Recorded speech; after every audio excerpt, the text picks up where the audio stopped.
आज GST day है और आज के दिन 8 साल बाद हम फिर से GS1 की फाइलिंग सीख रहे हैं, क्योंकि जीएसटी रिटर्न्स में आपको पता है कि जो चेंजेस हैं वो कंटिन्यू होते ही रहते हैं। तो फ्रेश फाइलिंग आज हम सीखेंगे GS1 के कुछ नए चेंजेस के साथ। आपके काफ़ी सारे कंसेप्ट भी इस वीडियो में क्लियर करूंगी, तो मेक श्योर करें आप इस वीडियो को खुद तो एंड तक देखें ही। नीचे ही शेयर का टैब है, अभी शेयर भी कर दें। आप देख रहे हैं CA गुरुजी, मैं हूँ CA पूजा। स्क्रीन पर हमारी वेबसाइट caguruji.classes.com ओपन है। यहाँ पे आपको जिन सभी कोर्सेज़ के नाम दिख रहे हैं ये आपके लिए अवेलेबल कराए गए हैं। जैसे ही वेबसाइट को विजिट करेंगे ये पेज अपीयर होगा। कोर्सेज़ एंड कॉम्बो कोर्सेज़ के टैब से अपने हिसाब से कोर्सेज़ को पिक करें ताकि आप अपनी जॉब पर हाई पोजीशन पा सकें, खुद की प्रैक्टिस को शुरू या ग्रो कर सकें। और अगर आप अपनी नॉलेज को फ्री अपडेटेड रखना चाहते हैं, टेक्स्ट में इतने सारे चेंजेस आते रहते हैं, तो यहाँ पर टेक्स्ट अपडेट्स का टैब है। इस टैब पर क्लिक करने पर आपको हमारे आर्टिकल पेज पर एक्सेस मिल जाता है, जिन्हें आप फ्री में रीड कर सकते हैं और डेली विजिट कर सकते हैं CAGurujiClasses.com। कर दें। जीएसटी रिटर्न की फाइलिंग के लिए आपको जीएसटी पोर्टल पर आना है। यहाँ आने के बाद अपने रिटर्न डैशबोर्ड में आ जाना है। यहाँ पर अगर आप क्वार्टरली रिटर्न फाइलिंग के लिए लायबल है तो क्वार्टर सिलेक्ट करें। वैसे यहाँ पे आपको क्वार्टर ही सिलेक्ट करना होगा, जैसे मैं Q1 सिलेक्ट कर रही हूँ फाइनेंशियल ईयर 25-26 का। पर अगर आप मंथली फाइलर है तो आपको यहाँ पे मंथ वाइज ऑप्शन दिखेगी। तो मैं जून पीरियड की यहाँ रिटर्न सिलेक्ट कर लेती हूँ। मंथली और क्वार्टरली फाइलिंग बिल्कुल सिमिलर ही होती है, बस क्वार्टरली फाइलिंग के केस में हमारे पास मंथली IFF एक्टिव होती है। अगर आपने IFF में B2B इनवॉइसेस को दिखा दिया तो फिर दोबारा मत दिखाना, बस यही डिफरेंस होता है। वैसे सारी प्रोसेस बिल्कुल सिमिलर है। तो मैं जून मंथ की यहाँ पर GS1 क्लिक करके सर्च कर रही हूँ, जो अभी जुलाई मंथ में हमें भरनी है। आज 1 जुलाई है, CA डे भी है, GST डे भी है। तो आज हम GST रिटर्न की फाइलिंग सीख रहे हैं GS1 की। मैं क्लिक कर रही हूँ GS1 पे। अब GS1 को भी ना 2 तरीके से फाइल कर सकते हैं, ऑनलाइन और ऑफलाइन। तो अगर आपकी इन्वॉइसेस ज़्यादा हैं तो आपको GST पोर्टल पर ही ऑफलाइन टूल मिल जाता है। इस ऑफलाइन टूल को आप डाउनलोड कर लें। डाउनलोड करने के बाद इसमें अपनी सारी वर्किंग कर लें टूल के अंदर, और वहाँ से JSON फाइल को आप डाउनलोड करके यहाँ पर जब प्रिपेयर ऑफलाइन पर क्लिक करेंगे तो JSON फाइल को अपलोड करने की ऑप्शन आ जाती है। या फिर आपके पास जैसे आप कोई सॉफ्टवेयर यूज़ करते हैं, टेली या फिर कोई और सॉफ्टवेयर, तो वो भी आपको सॉफ्टवेयर के थ्रू ही GS1 भरने की भी फैसिलिटी देते हैं। मैं आपको क्योंकि GS1 सिखा रही हूँ, बताऊंगी सारी चीज़ों की लॉजिक, बताऊंगी टेबल्स में क्या डेटा आता है वो बताऊंगी। तो मैं क्लिक कर रही हूँ प्रिपेयर ऑनलाइन। सबसे पहले आपको समझना है आपकी GS1 3 पार्ट्स में डिवाइडेड है। यहाँ पर ऑप्शन आती है ऐड रिकॉर्ड करने की, दूसरी ऑप्शन आती है अमाउंट रिकॉर्ड करने की, तीसरी ऑप्शन आती है E-इनवॉइस डाउनलोड हिस्ट्री की। तो अगर आप पर E-इनवॉइस एप्लीकेबल है, आपका बहुत सारा डेटा E-इनवॉइस से फैच हो जाएगा। आपको E-इनवॉइस पर क्लिक करना है, अपना डेटा यहाँ से फैच कर लेना है। अगर आप ई-वे बिल बनाते हैं तो ई-वे बिल के केस में भी आपका डेटा यहाँ पर फैच हो जाता है। अगर आपको नील GS1 भरनी है तो फिर तो विदिन अ सेकेंड का ही काम है। बस आपको फाइल नील GS1 पे क्लिक करना है, समरी को जनरेट करना है, सेव कर लेना है और फाइल पर क्लिक कर लेना है। अब हम सीखेंगे 1 बाय 1 इन टेबल्स में कैसे आपको ऐड करनी है डिटेल। तो हम पहले ऐड रिकॉर्ड की बात करेंगे।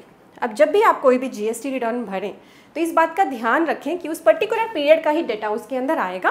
बट अगर आपने कोई पिछली गलती भी ठीक करनी है तो वो भी आप कर सकते हैं अमेंड रिकॉर्ड के थ्रू GS1 में। वैसे GS1 की गलतियों को ठीक करने के लिए हमारे पास GSTR 1A आ चुकी है, पर ये कुछ ही टाइम के लिए अवेलेबल होती है। GS1 भरने से लेकर 3B भरने तक के पीरियड के बीच में आपके पास GS1A अवेलेबल होती है, फिर ये बंद हो जाती है। तो यहाँ पर आपको ये जान लेना है कि आपकी जो GS1 है इसके अंदर आपका सेल का डाटा आएगा।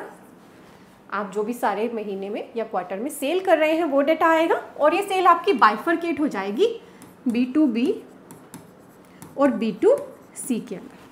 ठीक है, तो जहाँ भी आप डेटा मेंटेन करते हैं, चाहे टैली में करते हैं, एक्सेल में करते हैं या किसी भी सॉफ्टवेयर में करते हैं, आपका बाइफरकेशन होना चाहिए। B2B का अलग, B2C का अलग। B2C के अंदर भी फर्दर कैटेगरी होती है हमारी B2CL और अदर। B2CL की क्या कंडीशन है वो मैं अभी आपको साथ साथ बताऊंगी।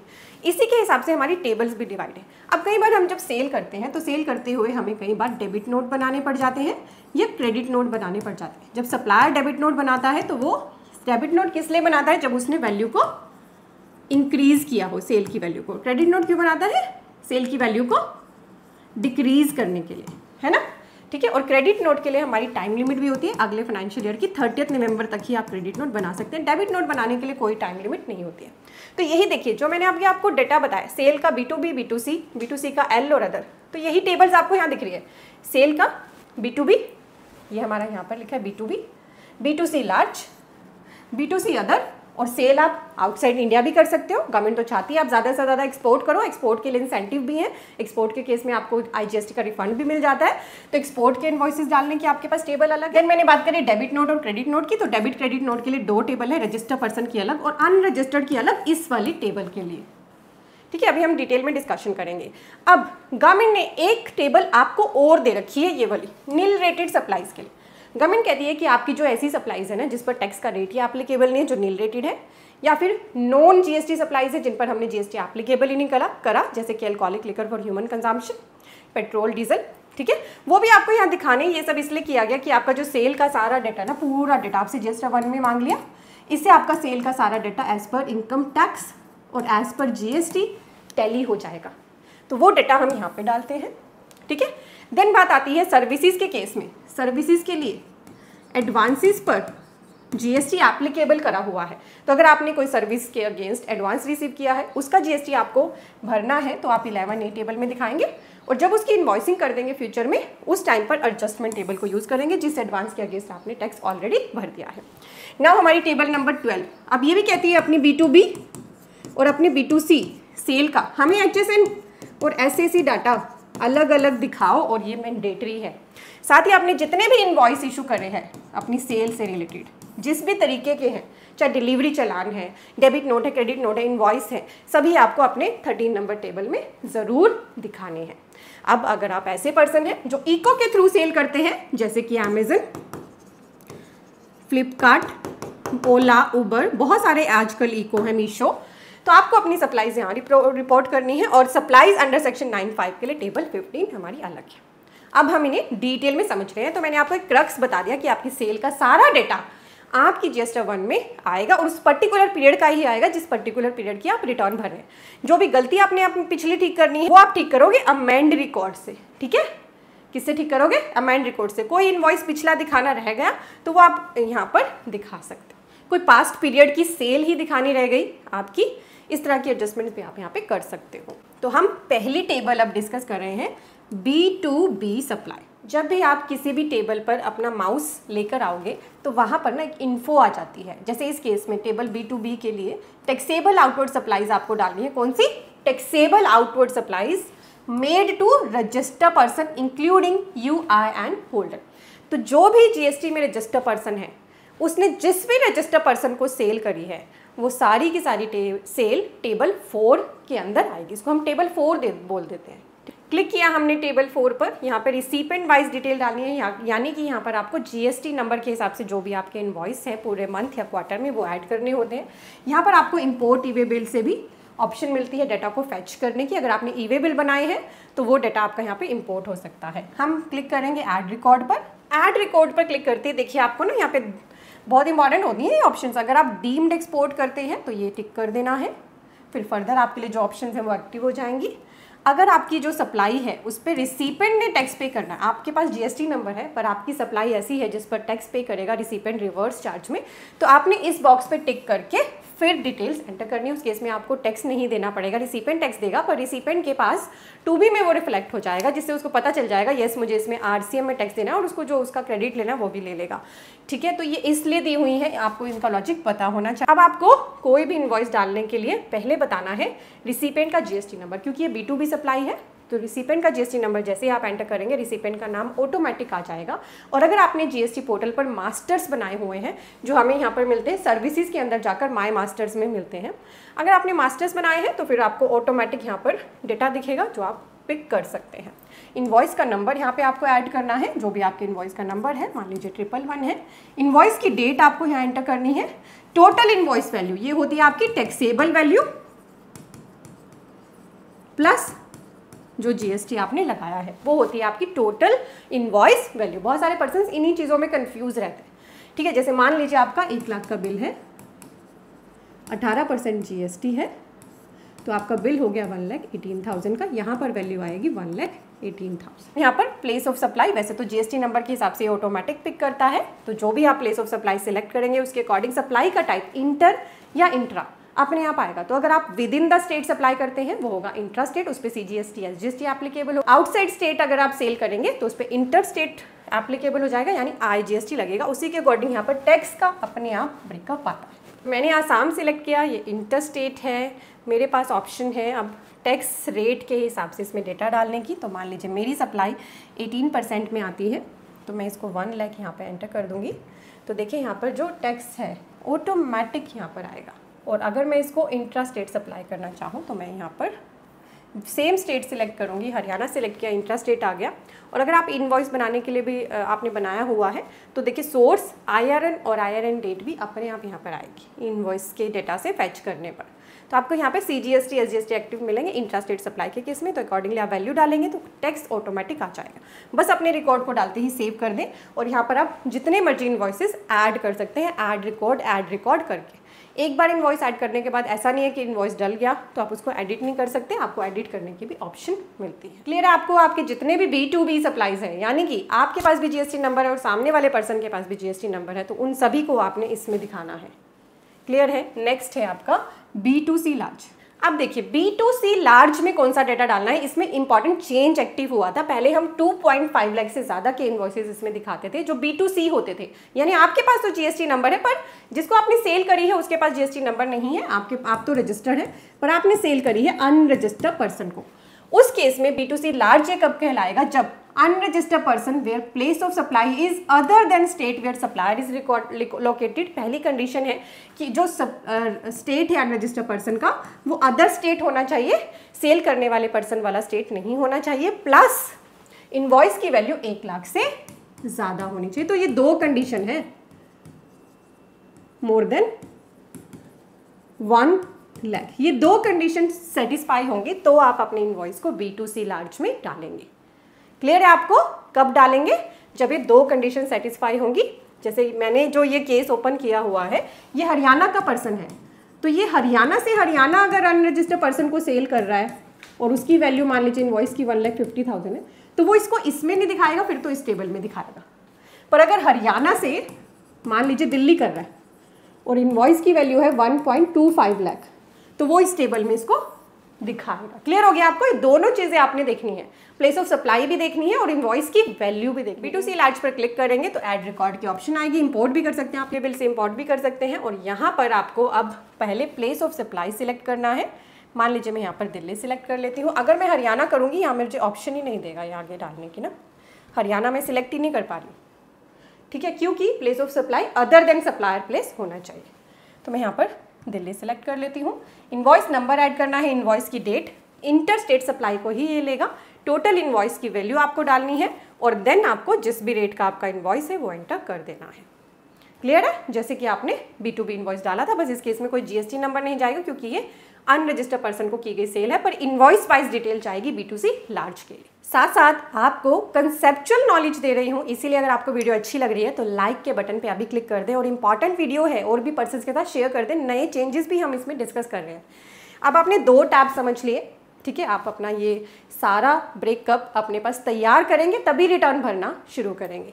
अब आ जाइए एक्सपोर्ट इनवॉइस पर। इनवॉइस पर क्लिक करते ही आपको सबसे पहले मैसेज आता है कि आपके पास जो डेटा है एक्सपोर्ट इनवॉइस का, मेक श्योर करें उसका सारा डेटा आइस गेट के साथ मैच हो। यानी जो आपको शिपिंग डिटेल मिली है ना, वो बहुत ही केयरफुली आपको यहाँ पर क्रॉस चेक करना है, क्योंकि अगर आपका डेटा मिसमैच होगा तो आप जो आगे रिफंड क्लेम करेंगे एक्सपोर्ट के केस में उसमें प्रॉब्लम आ सकती है। आपकी एक्सपोर्ट 2 तरह की हो सकती है, with payment of tax and without payment of tax. Without payment of tax और विद पेमेंट ऑफ टैक्स, ये दोनों ही ऑप्शन अभी आपको ऐड रिकॉर्ड करेंगे आप तो एक्सपोर्ट के अंदर अवेलेबल होती है। तो अगर आपने LUT फाइल करी हुई है तो आप विदाउट पेमेंट ऑफ टैक्स वाले ऑप्शन में जा सकते हैं, और अगर पेमेंट टैक्स की करके फिर आप उसका रिफंड लेते हैं तो वो भी ऑप्शन है। तो एक्सपोर्ट आपकी 2 तरह की होती है, विद और विदाउट। विदाउट के केस में आपको गवर्नमेंट को ना तो कोई टैक्स पे करना होता ना रिफंड मिलता, और विद के केस में आप पहले टैक्स पे करते हैं फिर रिफंड ले लेते हैं। और एक्सपोर्ट गवर्नमेंट चाहते हैं ज़्यादा से ज़्यादा हो ताकि हमारा देश तरक्की करे, इसीलिए ये इंसेंटिव्स हमें एक्सपोर्ट पे दिए हैं। तो एक्सपोर्टर्स ऐड रिकॉर्ड पे क्लिक कर ले। क्लिक करते ही आपको इनवॉइस नंबर, जो भी बेसिक डिटेल्स है, बेसिक सी डिटेल्स है, आप देख भी पा रहे हैं, इनवॉइस की डेट, शिपिंग बिल का नंबर, शिपिंग बिल की डेट, बहुत ही केयरफुली डालें, क्रॉस चेक करके डालें जो भी आपके पास अपना डॉक्यूमेंट है सामने एक्सपोर्ट के लिए। टोटल इनवॉइस वैल्यू, फिर आपकी सप्लाई का टाइप इंटर स्टेट ही रहेगा और आपको यहाँ पे बताना है with payment of tax export है या विदाउट पेमेंट ऑफ टैक्स है। With payment of tax select करेंगे तो देखिए नीचे यहाँ पर इंटीग्रेटेड टैक्स की ऑप्शन आएगी अपने आप। जैसे मान लीजिए 18% में मैं डालती हूँ 1 लाख, तो अपने आप यहाँ पे टैक्स कैलकुलेट हो गया विद पेमेंट के केस में। अब अगर मैं इसको विदाउट पेमेंट सिलेक्ट कर लूँ, यहाँ पर विदाउट पेमेंट सिलेक्ट किया मैंने, तो बस मेरे पास यहाँ पर सिर्फ वैल्यू ही दिखेगी, टैक्स का इम्पैक्ट नहीं दिखेगा। अपनी इनवॉइसेस को ऐड करके सेव कर दें और जितने भी इनवॉइस हैं सभी को आप यहाँ ऐड कर सकते हैं। एक्सपोर्ट के लिए आपको पर्टिकुलर यहाँ पे मैसेज दिए जाते हैं कि आपका जो इनवॉइस नंबर आप यहाँ पे एंटर कर रहे हैं टेबल 6 के अंदर, वो डिफरेंट ना हो जो आपका शिपिंग बिल पर है, वरना वो रिजेक्ट हो जाएगा आइसगेट से। Invoices selected as without payment of tax are not eligible for refund from ICEGATE. तो आपने अगर टैक्स पे ही नहीं करा, रिफंड भी नहीं मिलेगा। And invoices which don't have these details shall not be send to ICEGATE. तो आपकी जो इनवॉइस आप डाल रहे हो एक्सपोर्ट इनवॉइस, मेक श्योर करें shipping bill number, shipping bill date और पोर्ट कोड स्पेसिफाई करें और करेक्टली डालें, अदरवाइज आपको रिफंड नहीं मिलेगा। पोर्ट कोड के लिए लिखा है is alpha numeric 6 character code as prescribed by ICEGATE, और इसके लिए आप रेफर भी कर सकते हैं, आइसगेट की वेबसाइट यहीं पे लिंक दिया है। आपको port code, shipping bill number, shipping bill की डेट, ये बहुत ही केयरफुली डालने हैं और इनवॉइस नंबर और इनवॉइस डेट भी वही होने चाहिए जो आपके शिपिंग बिल पर दिए हैं। वो सारे पर्सन इनमें गलती करते हैं, फिर बाद में रिफंड में दिक्कत आती है। नेक्स्ट टेबल है हमारी B2C अदर। अब B2C लार्ज तो हमने यहाँ डाल दिया, B2C लार्ज के अलावा जो इनवॉइसेज हैं वो यहाँ पर एंटर होंगे। और B2C अदर के लिए आप एक खास बात समझ लीजिए, आप यहाँ पर जो डेटा डालेंगे, यानी आपने जो सेल रजिस्टर्ड से अनरजिस्टर्ड को करी है, उसके पास कोई भी GST नंबर नहीं है, तो आप ये डेटा स्टेट वाइज डालेंगे, अपने पास स्टेट वाइज रिकॉर्ड बनाएंगे। साथ ही आपके जो डेबिट नोट या क्रेडिट नोट हैं इस केस के, उनको यहाँ पे नेट करके ही आप सेल दिखाएंगे। यहाँ लिखा भी है टैक्सेबल सप्लाई डालनी है, net of debit note and credit note. इनके डेबिट क्रेडिट नोट आपने 9B टेबल के अंदर नहीं दिखाने हैं, यहीं पर नेट ऑफ कर देने हैं। क्लियर हो गया आपको? तो यहाँ पर हमारे पास जो आगे क्रेडिट नोट और डेबिट नोट की टेबल्स है ना, रजिस्टर पर्सन की अलग है, रजिस्टर टू रजिस्टर वाले डेबिट नोट आपको यहाँ डालने हैं, और रजिस्टर्ड से अनरजिस्टर्ड वाले ये जो डेबिट या क्रेडिट नोट है वो सिर्फ इस टेबल से रिलेटेड आपको डालने हैं।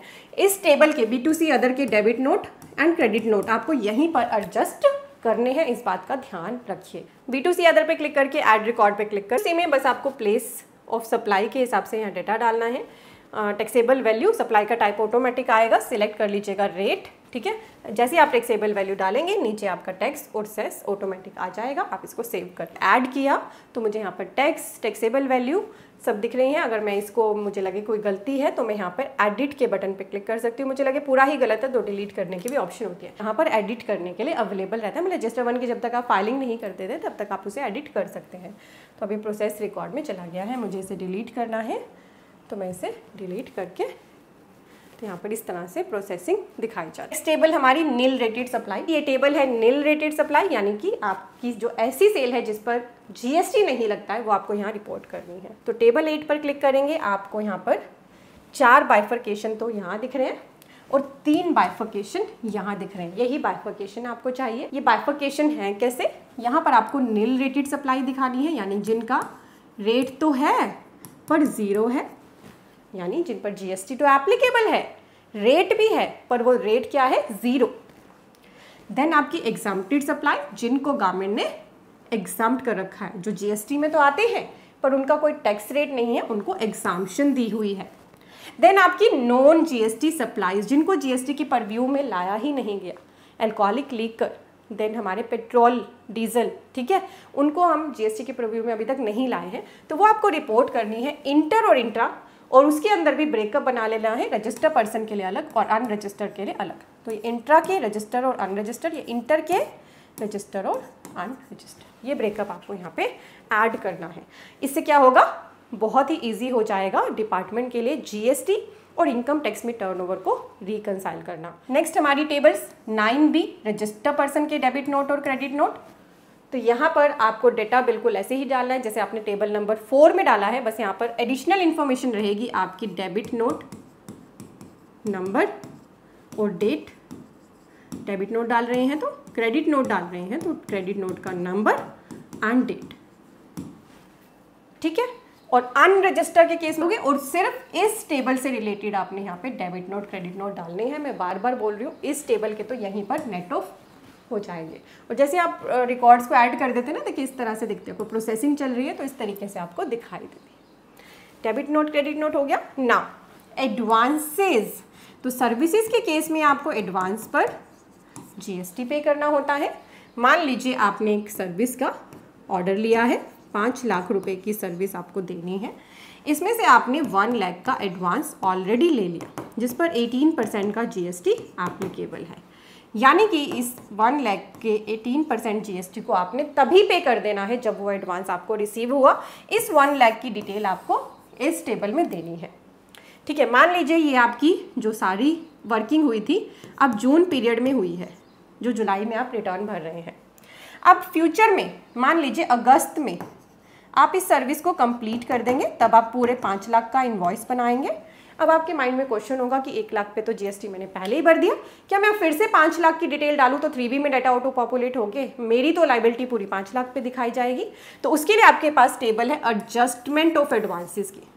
जिस टाइम पे आप पूरा बिल काट देंगे, सर्विस को फुल्ली दे देंगे और बिल बना देंगे, उस अगस्त पीरियड में आप इस टेबल को यूज़ करेंगे। यानी जून पीरियड में तो इस वाली टेबल को यूज़ करेंगे और अगस्त में इस टेबल को यूज़ करेंगे। यहाँ पर आपने जो ऑलरेडी 1 लाख पर टैक्स भर दिया है वो एडजस्ट हो जाएगा आपने जो 5 लाख का इनवॉइस बनाया है उसकी लाइबिलिटी से। अब हम इन टेबल्स को एक बार देख भी लेते हैं। मैं पहले एडवांस जो हमने पे करना है एडवांस पर टैक्स, उसके लिए 11A टेबल है, उस पर क्लिक कर रही हूँ। क्लिक करते ही ऐड स्टेट वाइज डिटेल की ऑप्शन है। ये अंदर आपको जो डिटेल देनी है वो स्टेट के हिसाब से देनी है।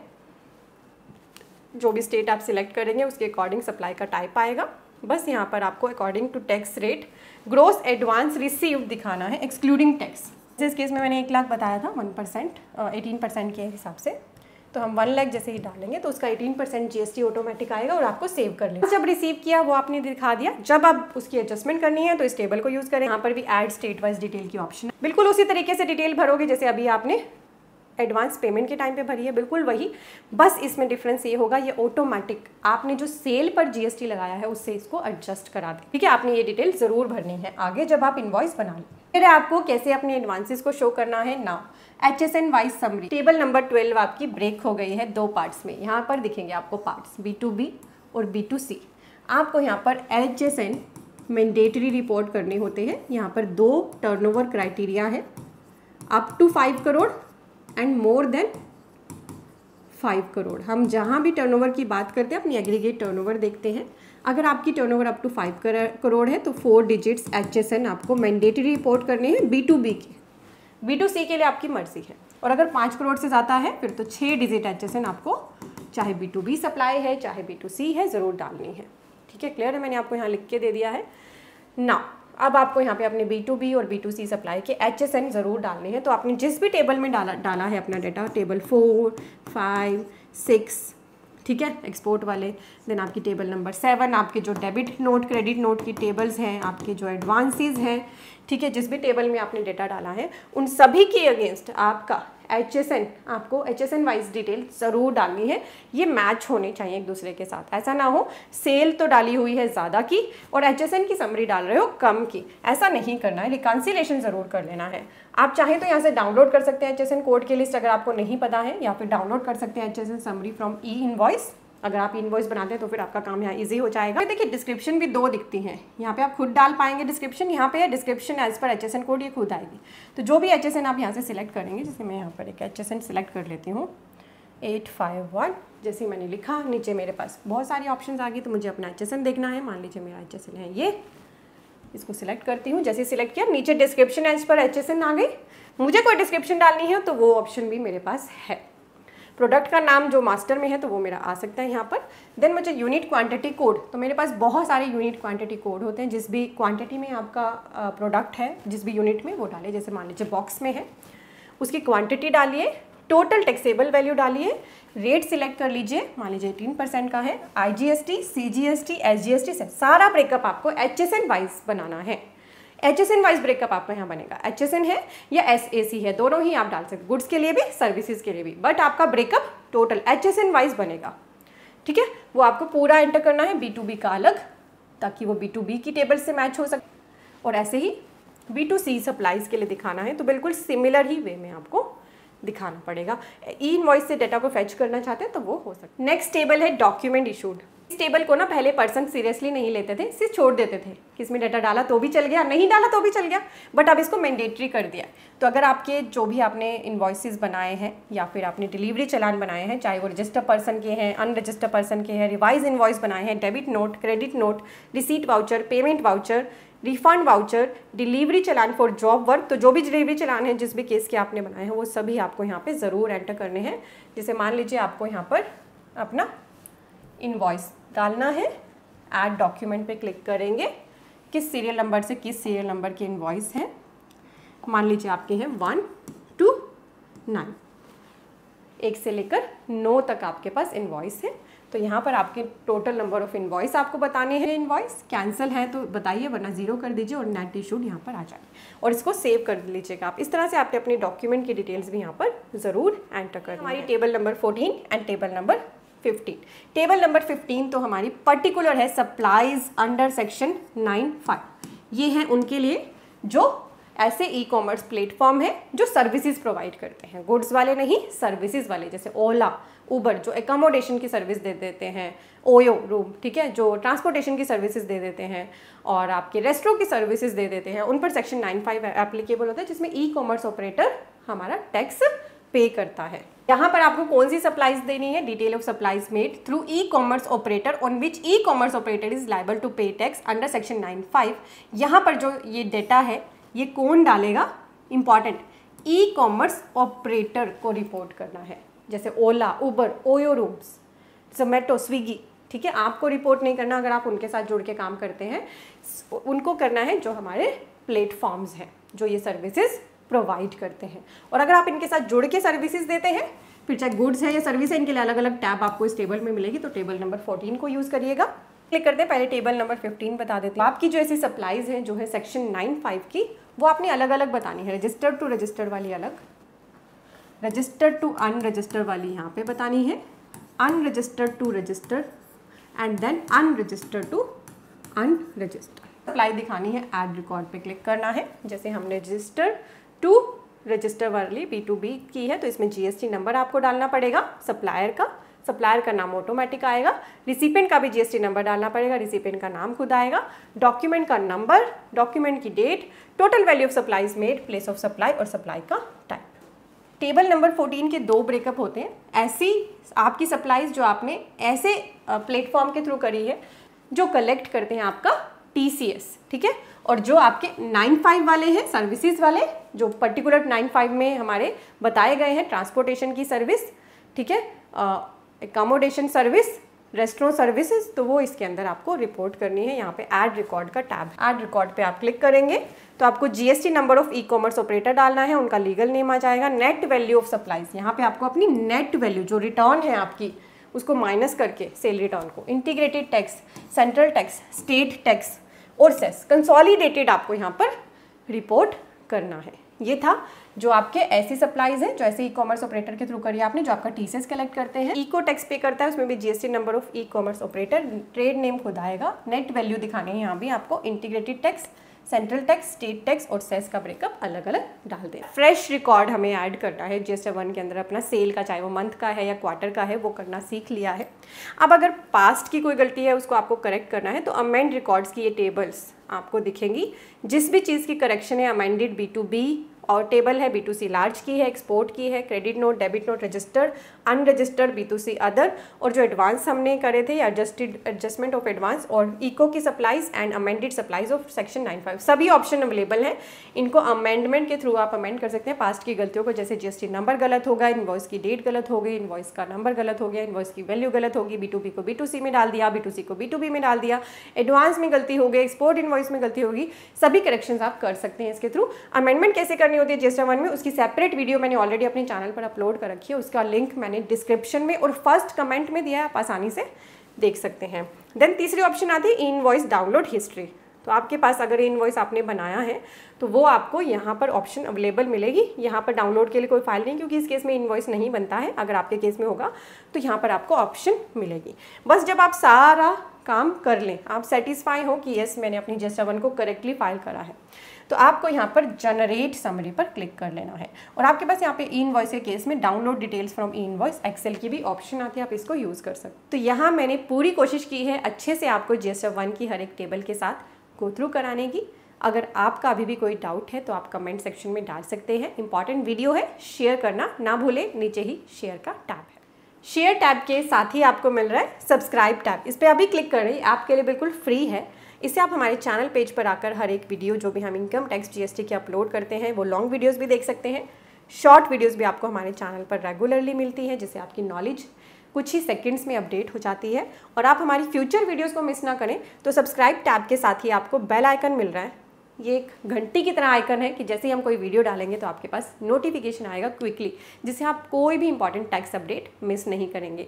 इस इंपॉर्टेंट वीडियो को लाइक ज़रूर करना और आप मुझे इंस्टाग्राम पर भी फॉलो कर सकते हैं। आपको मेरी इंस्टा ID स्क्रीन पर दिख रही है। Thank you so much. Sir में टाइप करें CAGuruji classes.com, आपके सामने यही वेब पेज आएगा। यहाँ पर आपको कोर्सेज एंड कॉम्बो कोर्सेज के टैब दिख रहे हैं। हमारे इस वेब पेज पर आपको GST, income tax, accounting, automation of balance sheet, MSME, TDS के इम्पॉर्टेंट कोर्सेज मिलते हैं।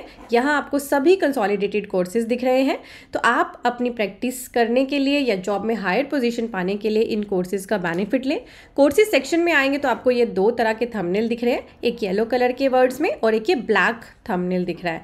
ब्लैक थंबनेल की वैलिडिटी लाइफ टाइम है और जो अदर येलो कलर के कोर्सेज उनके लिए कुछ हमने लिमिटेड वैलिडिटी पीरियड लिखा है। तो आपने कन्वीनियंस अपनी देखनी है कि आपको लिमिटेड टाइम में ही कोर्स को कवर करना है तो लिमिटेड टाइम के कोर्स ले लीजिए। आपको लगता है कि मेरे पास इतना टाइम नहीं होता तो लाइफ टाइम अगर मेरे पास अवेलेबल रहेंगे लेक्चर्स तो मेरे लिए कन्वीनियंट रहेगा, तो आप अपने हिसाब से कोर्स को बस पिक करें, उस पर क्लिक कर लें, यहाँ आकर उसका पूरा करिकुलम रीड कर लें ताकि आप देख सकें क्या क्या कवरेज हमने इसमें कर दी है और क्या आपकी नीड को ये सेटिस्फाई कर रहा है। ऐड टू कार्ट पे क्लिक करके जैसे आप अमेजन फ्लिपकार्ट से शॉपिंग करते हैं वैसे ही आपको शॉपिंग करनी है। आपका यहाँ पे लॉगिन भी क्रिएट हो जाएगा और इसी वेब पेज पर लॉगिन करके आप हमारी कोई भी कोर्स जो लेते हैं लर्निंग उनको कर सकते हैं। ये रिकॉर्डेड लेक्चर्स होते हैं। और हमारा जो ये ऑटोमेशन ऑफ बैलेंस शीट का कोर्स है ना, इसमें हमने आपको आधे से ज़्यादा एक्सेल भी सिखा दिया। आपकी बैलेंस शीट तो ऑटोमेट हो ही रही है, एक्सेल की भी आपकी नॉलेज इस कोर्स को लेने से बहुत ही बढ़ जाएगी। ये हमारा मोस्ट पॉपुलर कोर्स है। और आप यहाँ पे एक FAQ का टैब है, इस FAQ टैब में आएंगे तो आपको वीडियोज़ यहाँ पर मिल जाती हैं how to join the course की। आप वीडियोज़ देख लें एंड हाउ टू ये वीडियो है, ये वीडियो जिस पे लिखा है and how to access the course. इन दोनों वीडियो को देखने से आपको क्लैरिटी हो जाएगी किस तरह से आपने हमारी वेबसाइट पे आके कैसे कोर्स को बाय करना है और फिर बाय करने के बाद कैसे देखना है। तो CA Guruji कोर्सेज के लॉन्च किए हुए इन इंपॉर्टेंट कोर्सेज का बेनिफिट ज़रूर लें और अपने और भी फ्रेंड्स को अवेयर कर दें। हमारी वेबसाइट को आप शेयर कर सकते हैं CAGuruji classes.com।